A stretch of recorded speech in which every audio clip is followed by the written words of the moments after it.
Welcome to the It's Not That Hard to Homeschool podcast, where homeschooling is made easy and enjoyable. Hey there, homeschool heroes. I'm Lisa Nearing, your host and fellow homeschooling adventurer. I'm thrilled to share tips and stories that will help you confidently, competently, and even contentedly navigate homeschooling. So let's jump in and make this journey a whole lot of fun. Hello, everybody. Thank you for jumping in on another podcast at It's Not That Hard to Homeschool. We believe that every parent can confidently, competently, and even contentedly homeschool their kids. My name's Lisa, and I'll be your host for this episode. And today we have a very special guest, Jonathan Brush, who is the president and CEO of Be Unbound. Jonathan, so glad to have you on the podcast again. I'm delighted to be here. Thanks for having me. And to your audience, I was just sharing with you that my voice, for some reason, decided to leave today, of course, because I'm doing a podcast. So I feel fine, but I sound like I'm, death warmed over. So I'm actually doing great. But great. got a little bit of variation in the voice that's not normally there. So yeah. Well, and I'll link the other podcast so they can compare and contrast. That's right. See how badly I've aged since then. So no. You are running such exciting programs for teens and for young adults. And part of that, I think, has come out of your work with the homeschool community and your own educational background with your family and that kind of thing, and how to really prepare our kids for going to work. And we're in really disrupted times, both educationally and vocationally. A lot of things are changing. So I know we have a lot of parents in our Facebook groups really asking, like, how do I provide direction for my kids when are the jobs that they're going to be working, do they even exist yet? What should I focus on? What do I do? How do I help guide and direct our kids? And I think you probably have a lot to share and a lot of opinions about those very things because you're working with young adults all the time. Yeah, I'll try to rein in my opinions, but I'll start with saying, yes, that's correct. You have no idea what you're preparing your students for. And if that sounds intimidating, I'll follow right up and say, and as an absolute word of encouragement to you, you couldn't possibly be doing a better job or being in a better place to do it than where you are right now. And you're like, well, that's easy for you to say, but I think I can back this up for you. And I think I could actually do it pretty quickly in a way that whether you think that I'm just blowing sunshine at you or not, that you'll be convinced it makes sense. So let me explain it this way really quickly. For a significant portion of the world's history, and specifically in the last 2 or 3 generations, which is what people our age are thinking about in terms of work experience, right? So my generation on the edge, generation before in this paradigm would have been in what I describe as an answers-based paradigm. And by answers-based paradigm, what I mean is that the ability to get answers to questions or to solve problems had some friction to it, right? Mm-hmm. So for example, I am a homeschool graduate. If my parents didn't know the answers and our extensive home library didn't have the answers, I would have to drive my old 84 S10 Chevy Blazer into Culpeper, Virginia, which was 23 minutes away. And I have to check something out of the library after finding it in the card catalog. And if the library didn't have it, that was it. Like, that was my primary resource, right? And then to remember that information, I had to write it down or I had to memorize it, neither of which I would do as a 16-year-old male. And so that would be the we're confession time too here. That's right. Absolutely. That wasn't going to happen. Did that. Yeah. And so that was the way you obtained information. Now, from a strictly economic point of view, that means that when you're hiring people, credentials made a big difference. High school graduates theoretically would have more in their head than non-high school graduates, college graduates on up the line.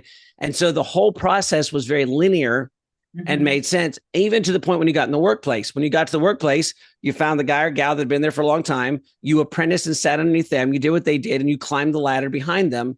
And so when I joined the admissions office at Bridgewater College in 1999, the thing to do was to do what the dean did. And in 20 years of practicing what the dean did, you'd be able to step into the dean's shoes because direct mail marketing hadn't changed in 3 generations, which is how people recruited folks at college, except the year I got there, direct mail marketing got obliterated by email marketing. And the next year it got obliterated by the websites. And the next year it was Web 2.0. The next year and then it was Facebook, and then it was social media. Okay. So that's the old paradigm, right? And so in the old paradigm, homeschoolers are like, oh boy, I don't know. We put enough stuff in their heads, stuff like that. We don't live in that paradigm anymore. We live in a questions-based paradigm. You have access to almost the entirety of the world's information on your phone, and AI will sort it for you. Mm-hmm. And so now it's all about who can ask the best questions Mm-hmm. and who can apply the answers that they get to the problems that they have. Mm-hmm. Well, here's the thing. A traditional education system is we're going to train you and failure is fatal. You do exactly what the teacher says for you to do. Yeah. You don't want to get a B because it'll mess up your GPA, can't get into college. When you go to college, you want to get a B, that'll mess up your GPA, can't get into grad school. When you get out of grad school, you'll find out that nobody cared about your GPA unless you're going to teach, right? Right. And so now, but that was great in the sense that 3 generations ago, that kind of training would prepare you to go to a workplace and do what your boss said. Mm-hmm. And to know what your boss said and do what he or she wanted was actually a really important skill. That's not the case anymore. Now, when I hire somebody to do social media marketing, I'll say, hey, I need you to do social media marketing. I need this amount of leads. I have the foggiest idea how to do it. In fact, if I did know 3 weeks ago, Instagram changed all their algorithms yesterday. So you're going to have to figure it out. So you have to have the ability to both figure things out on your own, and you have to have the ability to deal with failure. Because like right now in digital marketing, you're going to fail, succeed slightly, fail, succeed some more. That's the process. Now, what I just described is homeschooling. Yeah. Your kids aren't getting all the answers from you because you don't know all the answers. So they're going to have to figure some things out on their own. They're going to fail and not get some things right. They're going to try some things that's not going to work. That is actually exactly mirrors the economic situation they're going to walk into, which is very different from 2 or 3 generations ago. So congratulations. If you're listening to this and you homeschool your kids, it almost doesn't matter how well you think you're doing. The process that you're using is literally custom built to produce the kind of thinking and the kind of resilience that is necessary for people to be successful in this economy. And that would be my immediate just word of encouragement. Oh my gosh, that was so succinctly said. I love, we're in a time. You held up your phone. I've done the same thing in conferences. You have so much information at your fingertips. So it's not who holds the most information in their head anymore. But we do have to teach our kids how to curate the amount of information. And AI will absolutely curate the information for you, but AI leads you down a path. So our kids still absolutely need critical thinking skills so that they can actually ask questions of the curated information. And so I think you're absolutely right. I love the phrase that you said, failure used to be fatal, but failure right now is just a point on a timeline, and you just have to get up and keep going. And it's not a death sentence. It just means you keep going. It used to be if you failed a test or an exam or whatever, you were kind of done. And the whole process of education is really changing before our very eyes. Are you seeing that too? I mean, you just described a beautiful thing about homeschooling, but do you see education as a whole, even traditional schooling, kind of morphing and changing? Well, it's being disrupted at a colossal rate. And I'll even just say for Unbound, our flagship program is called Ascend, and it's for post-high school students. And as little as 4 years ago, almost all of our students coming into Ascend were earning credits they were transferring to a full degree. And you could then and can now earn 90 credits that will transfer to the college of your choice coming through. We actually are less expensive and have more options than we did 4 years ago. And only 30% of our students, and it's falling rapidly, are doing that. And the reason is not because the program doesn't work. The reason is almost nobody's interested in a college degree anymore. And so that alone is a fundamental, just absolute sea change at lightning speed when you come to like the slow landscape of education. So that's one example of just like people have an entirely different idea of what education is and should be. And then you get into things, and there's 2 interesting pieces here. On one hand, you have AI that's disrupting everything, right? And so you need the kind of questions-based paradigm we talked about. But to your point, homeschoolers are also really interesting because they're one of the few people that are left where mom and dad can control whether the student's using AI to answer their stuff and their work. Yeah. And when they're not, they're actually getting real learning. And I cannot overstate that the vast majority, and I've seen crazy statistics. Like sometimes, you've got professors teaching in colleges saying 97% of the kids that I'm getting can't do any level of college work. Because they relied on all this, because there's tons of things. That's horrible for us as society. That's spectacularly fantastic if you're homeschooled. Right. In other words, like you're likely to be getting one of the few people in America that's getting a solid, real education. And you say, well, you just said AI is going to learn all this stuff. Yeah, but you can't use AI correctly. Remember, AI just reflects what you put in. You can't use AI correctly unless you know how to think and you have context to begin with. And more homeschoolers are about the only people that have that kind of training. And so again, just some encouragement to people out there to say like, well, AI is breaking everything. It depends. I mean, yes, but not for people that have real education and a Right. questions-based paradigm, Right.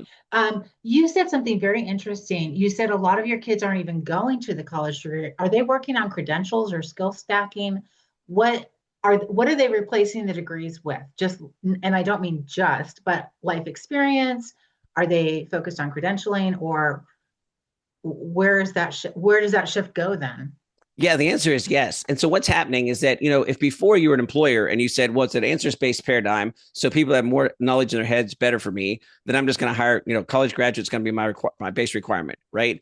Mhm. And so now you see students who graduate now and say, everybody wants experience, but I can't get experience because I was in school.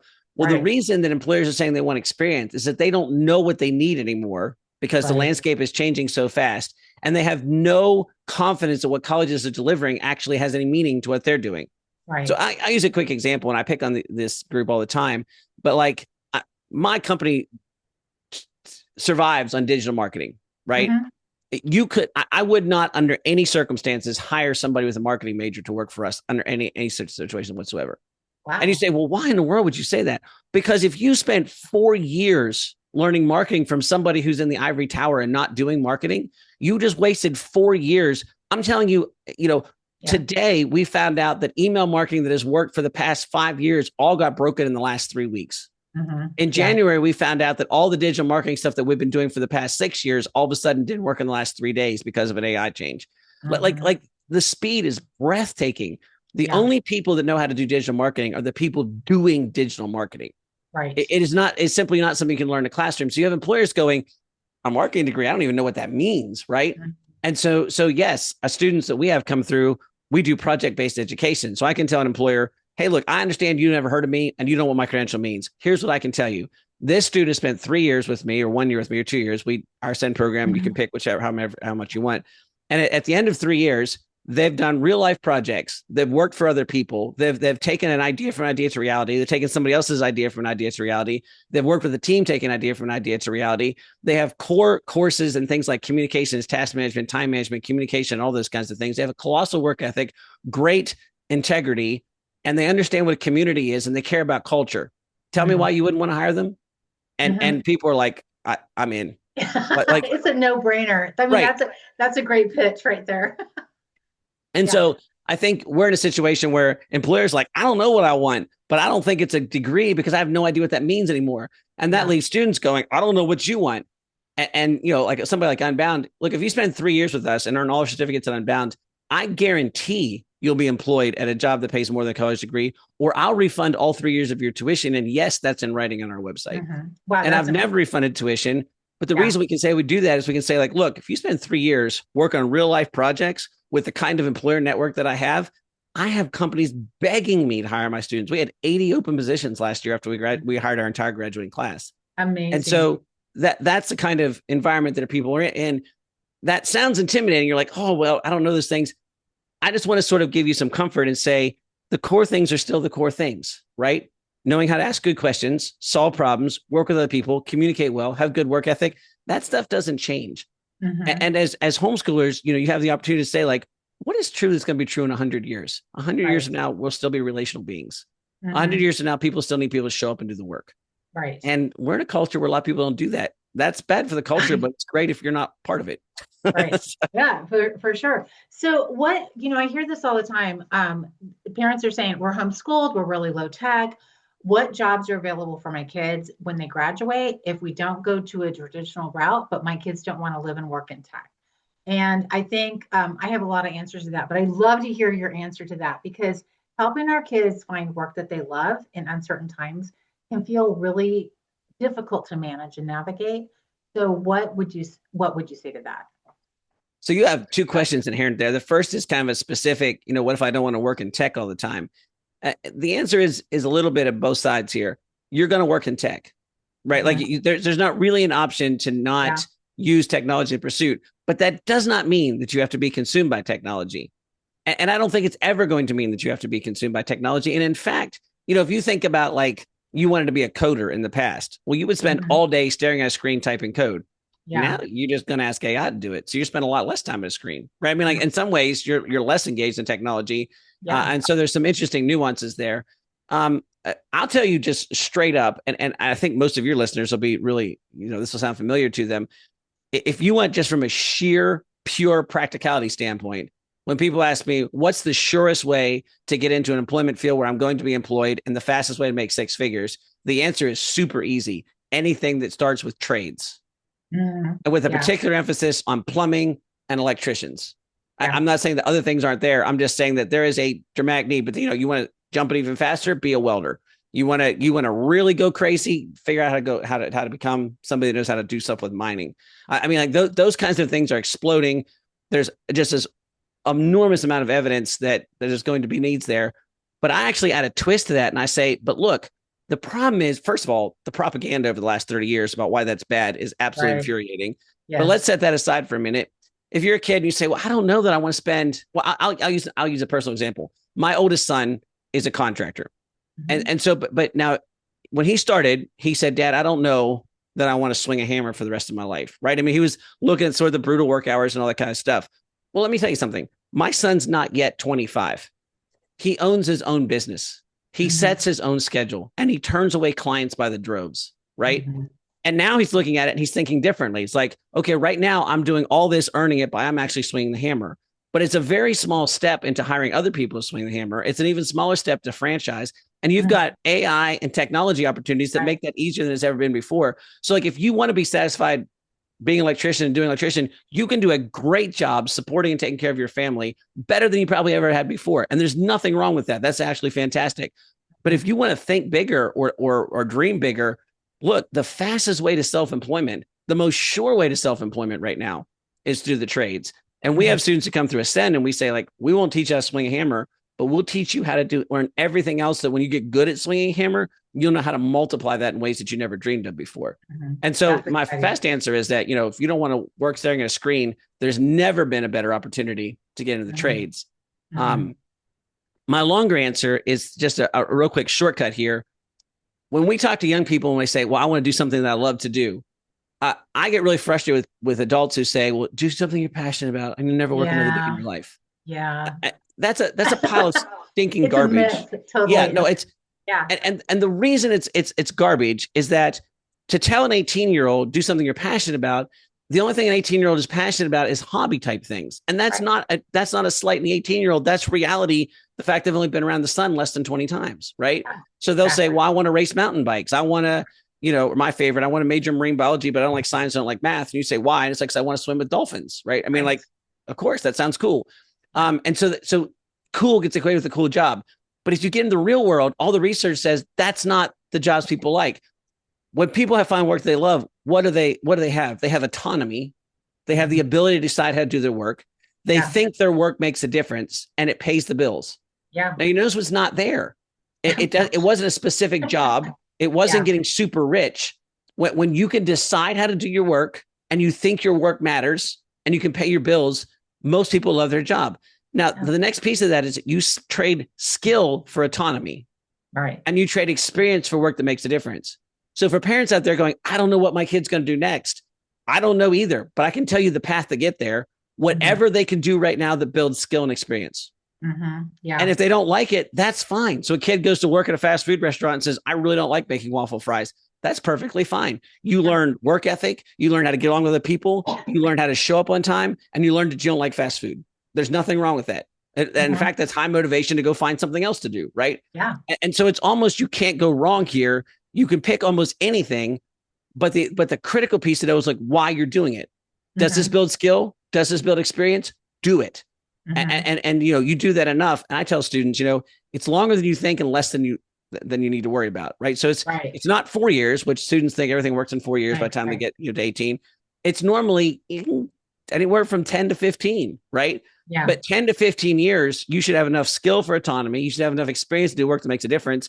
And there's every chance that in your early 30s to mid 30s, you ought to be doing work that you say, I really like doing this. And I almost guarantee it'll be something you had no idea even existed when you were 18. Exactly.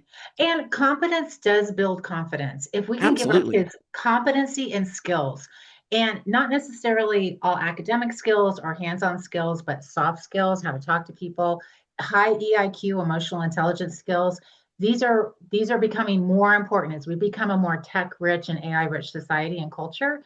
We need more human skills, more emotional intelligence, more soft skills, like communication, critical thinking, and all those kind of things. You are singing my song over here.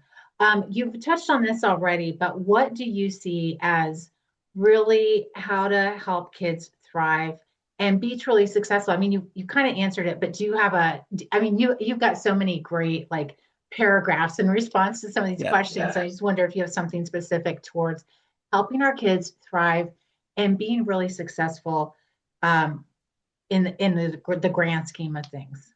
Well, let me give you my answer, and let me get the right perspective here. So first of all, I think my challenge that's universal would be that we as a culture have defined success as some measure of fame, fortune, and power.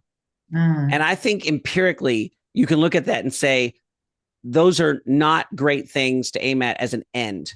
Now, hear me clearly. Right. I have nothing wrong with anybody listening to this becoming rich, famous, or powerful. Okay. Yeah. I just know that if you start out with that as the goal, you'll likely wind up empty for two reasons. The first is that fame, fortune, power are interesting because they're rare.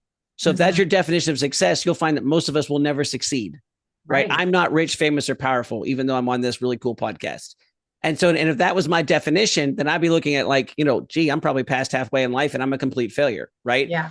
Right. But that's going to be true for the vast majority of us. If the vast majority of us are rich, famous, or powerful, we wouldn't be interested in rich, famous, powerful people anymore. Right. In fact, as Americans, we're more rich, more powerful, and more famous than anybody that's ever lived before. And most of us think we're normal. Right. Right. And so that's one. The second thing is from a worldview perspective, and I come unapologetically from a Christian perspective, I would say that, there's a lot of evidence to show that if you seek fame, fortune, and power as an end, you might wind up with it and be pretty unhappy. And, just go to Hollywood if you want to see what that looks like. Right.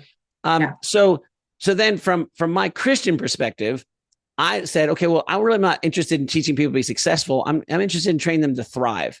And I picked thrive because that sounds positive, but nobody knows what it means. So it gave us a chance to define it. Right. And so from my perspective, and this is not like I made this up, this is for the last 30 years, I've worked with students primarily in the 16 to 25-year-old age range, including I have 8 children, not all of whom are that old, but so I've watched this process a good bit.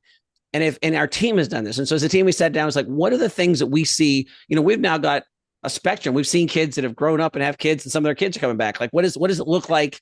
What are the characteristics there?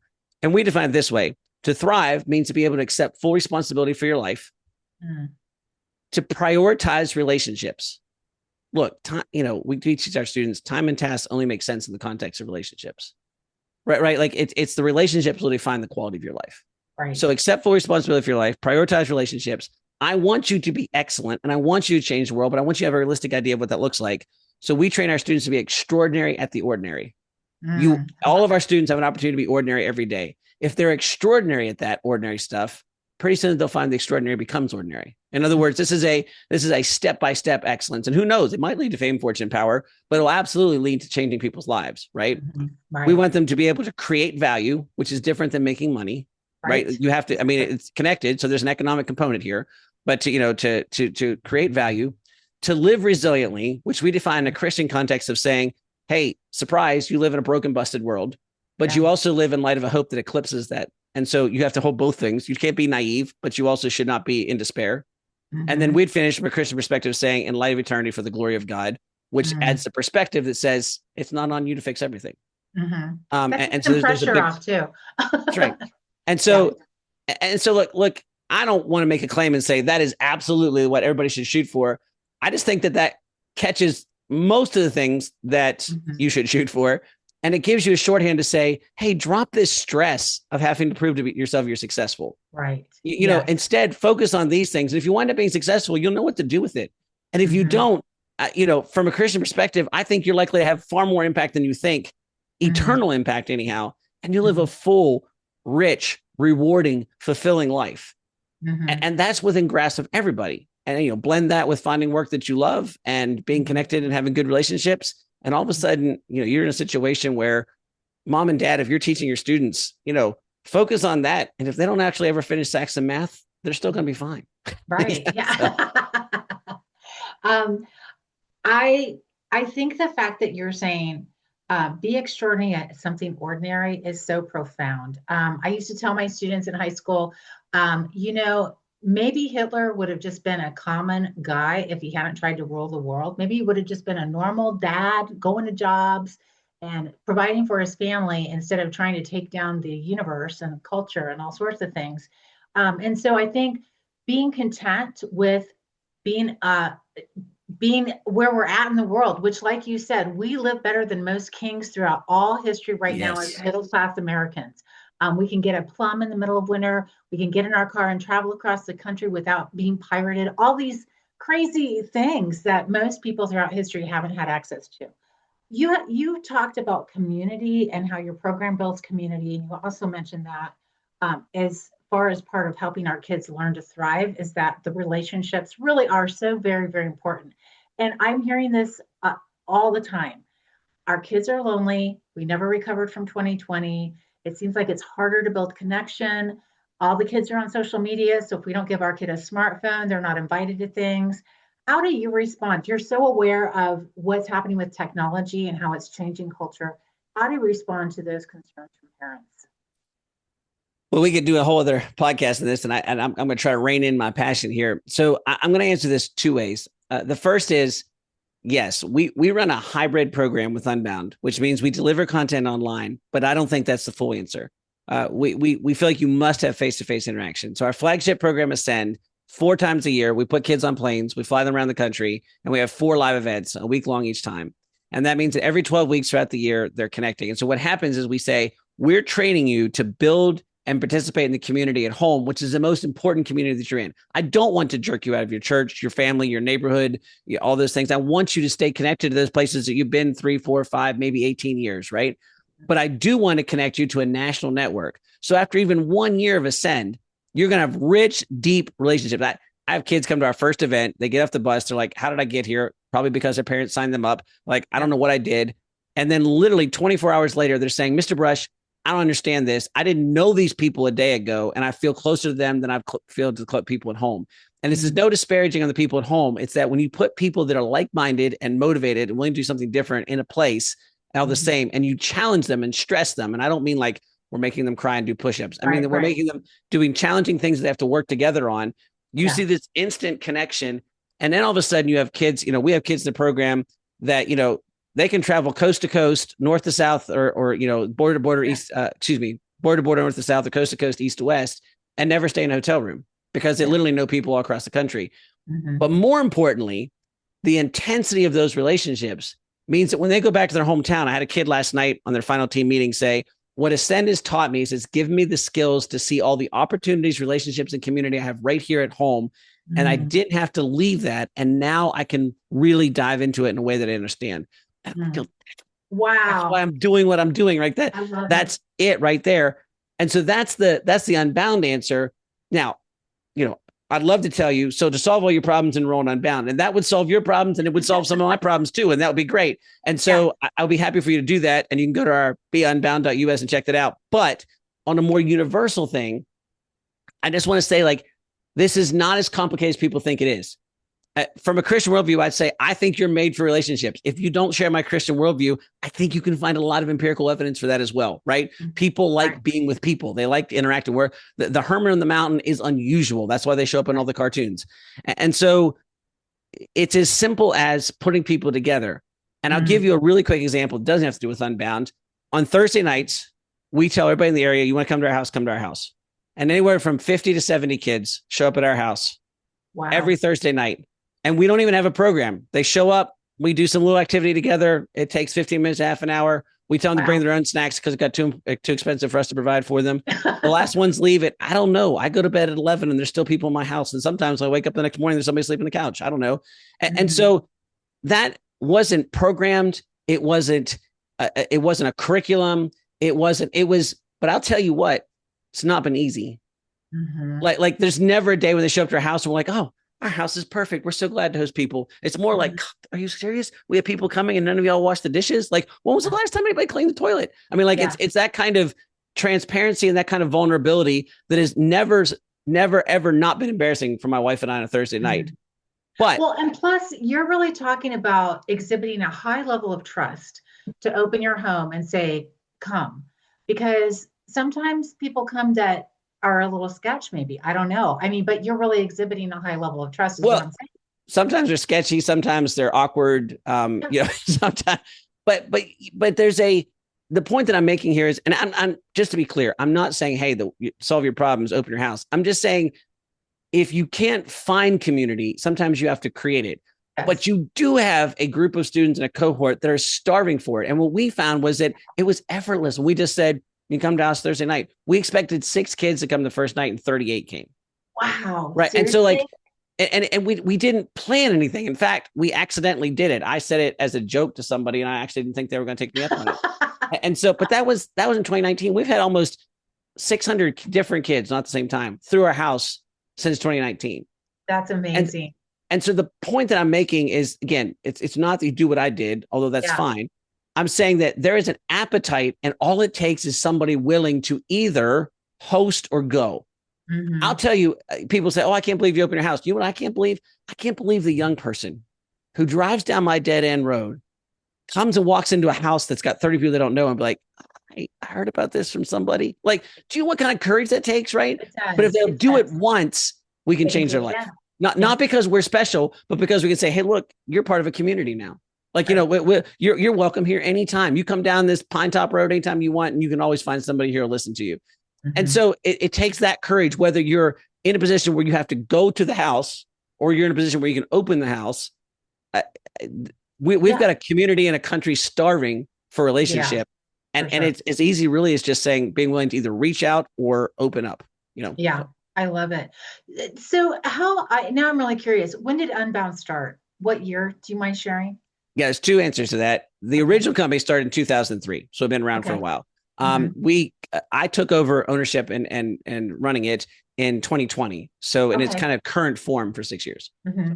Yeah. And you're really helping kids understand how to live a robust and rich life, even in this age of real disruption, where jobs are kind of disappearing overnight. There's more opportunity than ever before, because you can get online and you can create a business with chat, like literally. You can code with chat. So there's more opportunities. There's a lot of risk.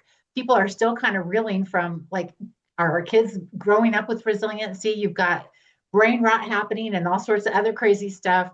And you're just plugging away, saying the real things are the real things. Come learn, come grow, come be in community and fellowship. You can make impact on the world. People need people. It doesn't seem like you're really fazed by how crazy everything is, but you're so knowledgeable about it. How are you keeping that all in balance? Well, I was homeschooled, right? I mean, like, if you make the decision to opt out of schooling, the rest is pretty easy, right? I'm okay. I want to say this carefully, because I don't want to step on anybody's toes, not intentionally, at least. I don't buy that I have to participate in culture, right? Like, I don't have to adopt the pathologies of my culture. Now, yes, we have to deal with some of this stuff. I mean, I understand that, right? But so I get things all the time. It's like people say, it's the kids that get addicted to video games. Mine didn't. You know why? Because we never owned video games. Yeah. Because it's my house. Like, right. And now, do I tell my 20-year-olds that can't play video games? No, of course not. They're 20. Right. They're on their own, right? Do they play video games? No, because that seems silly to them, right? Mm-hmm. So my kid's addicted to a phone. I don't understand that. None of my kids, they got phones when they could pay for them themselves. They couldn't pay for them themselves until they got a job. By the time they got a job, they had to have a driver's license. Now we're talking about somebody 16, 17, 18 years old. At 18, they're past my ability to control their lives anyhow. Right. And so half my kids aren't on social media. Is that because I banned them? No, because they think it's dumb. Yeah. And so the point there is, I don't mean to interrupt. In some ways, you've allowed them time to build appetites for other things. Because absolutely. The video game addiction is, the kids are hungry to excel and level up and stuff like that. And we don't give them real opportunities to level up. They're going to find a plastic replacement for that. So that is so well spoken. And quick divergence, and I'll try not to go too long on this. That is especially true if you have boys. Yeah, like, sure. I don't fully understand this. And I'm not making any expert claims, but I'm a dad of 3 boys. Well, 2 young men now and a boy. And I work with a lot of boys and young men in a whole bunch of different contexts. And there is something innate about young men that need to create. I'm not saying young women don't, okay, like don't get all in a fizzy here. I'm just saying that, like, there's something really important to that. And if they don't have an opportunity to see that in something else, and I don't mean that they have to, go out and swing an axe, right? Or if that's fine, right? Create can mean compose music. I mean, there's all kinds of ways to do that, right? But if there's not a constructive outlet, it will still find a way. And if there is a part of the culture that's going to infect you, it's that way is easier than it's ever been, and it's almost entirely destructive. Exactly. And so, our people say, do you are saying video games are bad? I don't know. I generally see a net loss from them, but I'm not militant about it. I'm just saying that, like, if you spent 18 hours playing a video game and you beat if you beat the game, that satisfaction is not the same as spending 18 hours composing a song, spending 18 hours recording a podcast, spending 18 hours building we had students recently just build a trebuchet, right? And then launched a large object on the beach. I mean, like, that was way more interesting than a video game. And so the point is that there's a human nature aspect here that you don't have to be a PhD credential to understand. Yeah. And then it's just a matter of not knowing everything, not adapting all the right curriculums. It's just saying that, like, if your kids are looking for something to do, provide them some tools, provide some opportunity, and then create a space for them to be bored, and don't fill that with a screen. Right. And you don't have to, it's not more complicated than that. Right. But it does require you to be willing to resist. And that's where the strength comes in. So I think that's really important, because I grew up before computers, or even the World Wide Web, or even microwaves, honestly. And I remember our first microwave. So okay, well, I'm older than you. Nobody cared if we were bored. Nobody concerned themselves with if we were bored. Furthermore, if we were disruptive because we were bored, we got chores to do. So I'm a little confused about the whole, like, my kid can't be bored. Honestly, their brains need to be bored so that they can create and have personal agency on their own. That's what brains will do if they're bored. They'll go seek out something to create, because that's how we're designed. So I love there's something magical about expectations. So I'm setting this as an encouragement, not a chastisement to parents. So if you're listening to this, I don't know how this works. If I ever get free time in my life, I'm going to write a book about this just so I can figure it out. But there's something magical about expectations. I have an expectations at all of our live events that kids won't break rule 4. Rule 4 is don't be stupid and treat others like an adult. Rule 4 is act like an adult, treat others the way you'd like to be treated, and don't be stupid. Right. And so it's a call for maturity. I just told you I run more than 4 live events every year. Okay. And I have for many, many, many years. I've never had a significant rule violation. I've never had to send a kid home for behavior. Right. Because there's some level of saying, like, hey, I expect you to act like an adult. And they say, okay, we will. Yeah. I was just in the Smoky Mountains last week. I have a 2-year-old and he likes to hike. And so, people are like, oh, you have to carry him and stuff like that. This little guy would do a 5-mile hike, come back to the parking lot and say, let's hike again. Well, why? Because when he asked to come up, I was like, no, we're walking. He's like, okay. Yeah.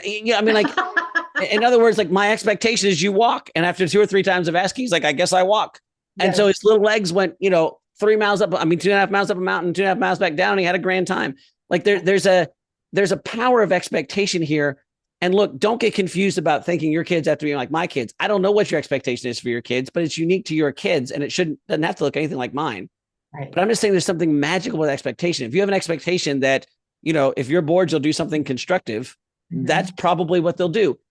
If you have an expectation, if you're bored, you'll burn the house down. For some reason, that's also what they'll do. And I don't understand that, but I've lived long enough to know there's something true there. So yeah.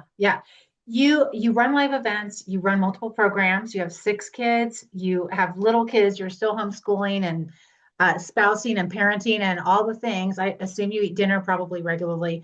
How do you fit this all in? Well, it's 8 kids. It's 8 kids. I'm so sorry. That's all right. Because people say, well, your bio said that. I was like, yeah, because by the time I had 8 kids, I was too busy to go back and update all the bios. And so we actually did foster care. And then I had an expectation that foster care, you sent them back, and my wife had different expectations. So we kept them all. And so look, here's something else to tell you. The answer is I don't. Don't get confused. You are not listening to a master planner, a master productivity person, a master. I'm failing way more. I'm looking at a to-do list beside here at my desk, and it is, 2 columns. It's almost completely full, and only 1 thing's checked off for today. And there's 10 things circled that I thought were essential for today. And where I live right now, it's 4:30, and it's not going to happen. And that's the story of my life. And so I want to be really authentic and say, no, I don't have any secrets. I fail on a fairly regular basis. Um, and my life is not balanced at all. And so I try to, I pray and I say, Lord, this is what I'm trying to get done today, but you know better than me. So interrupt it however you see fit. And I'm just going to go with it. And I'm going to trust that that'll work out. And so far, it's worked out. I so think far. that's actually really encouraging to a lot of us because it feels like there's always more than we can actually accomplish, especially when we're raising and parenting kids. Because a task is easy, a task is static, but a person is very dynamic. And when you're trying to homeschool and educate people, there's a lot of dynamism, some houses more so than others. And trying to manage all of that can be really a lot. So I think that's very encouraging. If I had one thing that I would press, it would be like, especially as your kids get older, prioritize the relationship. And I know lots of people say that, but I have some older children living with me, which is an enormous blessing. And, it changes and we've done fairly well adapting to that. We've crashed and burned a few times because we're not any way, shape or form perfect. And we had a disagreement with one of the kids and I was like, I'm going to the mat with this. And my wife's like, I don't think you want to pay the cost for that fight. And I said, being the wise person I am, I absolutely do, which is just it's a completely stupid, horrific thing to say to your wife. Like your wife knows the right answer to that. And I knew she knew the right answer. And at the last minute, I didn't. Okay. The thing that looked so big to me 2 months later doesn't matter at all. I was this close to having a kid move out under a cloud because our last interaction would have been a huge fight over something ridiculously stupid in hindsight, which sounded like a really big deal at the time, right? 2 months later, a bunch of other outside factors have changed dramatically. The relationship with this child is extremely sweet. And I have sometimes sweaty palms looking and going, almost burnt that over something really stupid. And so if there's any secret to parenting, I'd be like, listen to your wife, when she says you don't really want to pay that, but just thinking the long term.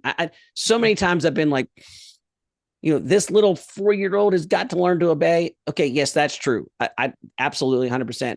Yeah. And yet there's a point where you have to just gather up in your arms and say, sweetheart, you are just being absolutely ridiculously and horrible. And I'm just going to sit here and hold you because I love you. And because the alternative is probably something that's illegal. And so, and just that perspective, I think through 8 children, the oldest is 25, the youngest is 2. I don't have any secrets other than endurance. I think Eugene Pearson said obedience is long, faithfulness is long obedience in the same direction. So endurance, and to always sort of prioritize that relationship if push comes to shove, especially with older kids when it's like, you're now not in control, and it's good for you to remember that. So it gets a little bit more complicated as far as like relationship. Maybe you have to renegotiate really. Yeah. Tell us about your programs. You've mentioned the Unbound program and Ascend. Well, maybe that's part of it. Explain it to us so we all know at the end. Yeah, absolutely. So 3 things here. First, you can find out about us at beunbound.us. That's our website. We should have lots of description there. There's a chat bot there. I want you to know there's no AI there. Every person on the other side of that chat bot is an actual student in the program. So if you have questions, go get them answered there. If you're a student or if you're a parent and you say, what does this look like? Go to YouTube, search for Be Unbound. You can watch wrap-up videos from our events. And one of 2 things is going to happen. You're going to look at that and say, those are my people. Or you're going to look at that and say, those people are crazy. and so, that's helpful. We offer 3 opportunities here. Navigate is our standalone course that is also part of Ascend, but you can take it alone. And it says, hey, look, you're getting ready to make a bunch of big decisions. That sounds intimidating. Let us de-stress this and prepare you for the rest of your life, not by giving you a set of answers, by teaching you how to ask the right questions. If I can teach you how to ask wise questions, make wise decisions, you're going to be set. So that's kind of the easiest entry point. Second is our high school curriculum from 9th through 12th grade. We call that Equip, and then we call the 12th grade program Explore. This is everything that's not academic: time management, task management, relationships, leadership, conflict communication, all those, how to study skills, memorization skills, all those kinds of things. If you're a student, you're like, oh, great, another thing in my curriculum. So we know that because it's not Saxon math, I have to be at least engaging. So if you're a student, listen to this. If you take 1 class with us, our promise to you is you'll go, oh, that makes sense and I can use that. Parents, what I can tell you is if you take our high school curriculum, which interacts with any other curriculum, I mean, it rides on top, interacts with everything else, it should enhance every other subject your child is doing. It should teach them how to better study math, better learn their stuff, better deal with their siblings, better get their chores done, like all those kinds of things. That's the nuts and bolts stuff that we teach. And then our flagship program is Ascend, and it's a complete high school alternative. And it can work like a gap year. It can work as I don't want to work at Chick-fil-A the rest of my life, but I don't want to go to college. So it can be a complete professional preparation thing. Or as I alluded to earlier, you can earn up to 90 credits and transfer into a college of your choice. You can go for 1 year. One of my sons did that and then went to nursing school. You can go for 3 years. I had a daughter who did that and then graduated from Liberty. You can go for 2 years and then go on to your next thing. And so we tell folks, somewhat affectionately, there's no reason you shouldn't do this. If you don't know what to do, we can help you figure out what to do. If you know what you want to do, but you want to get better prepared, this will be better prepared for it. If you want a gap year, it'll work that way. If you don't want to go to college, we can help you that way. If you want to go to college, we can prepare you better than anybody else.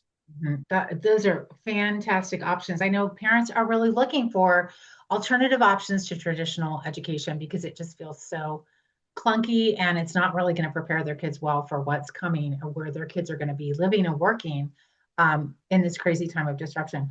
We're the only program that I know that if you spend 3 years with us, we do guarantee employment. And if we don't, if you're not employed, we will refund all 3 years of your tuition. And, I don't claim any shot at perfection. So I'm sure at some point that may happen, but we've made that promise since 2020 and we have refunded $0 and we've had 0 requests for dollars to be refunded. That's amazing. And so, when you're doing alternative education, there's a little bit of risk there. And our point is we're taking the risk with you. Right. I'll share that with you. If you come and do our program, and it's not easy, but it's not impossible, then I'm that confident.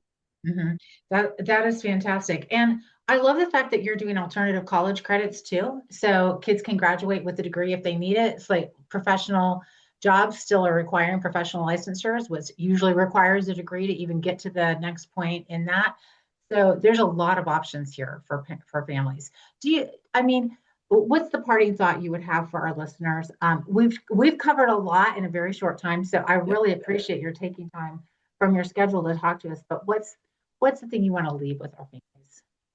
Oh, I want to leave with a positive note. You alluded to this earlier. You said you can travel across the country. Man, I'm on a plane a lot, right? Think about, I can get into a pressurized tube and shoot across the sky like 600 miles an hour, and it's safer than walking down my driveway statistically. That's amazing. You and I are talking to each other in different places, and then a whole bunch of people listen to us, and we didn't have to go through a radio station and get a TV show and all. This is not prosperity gospel. I have an abundance mindset.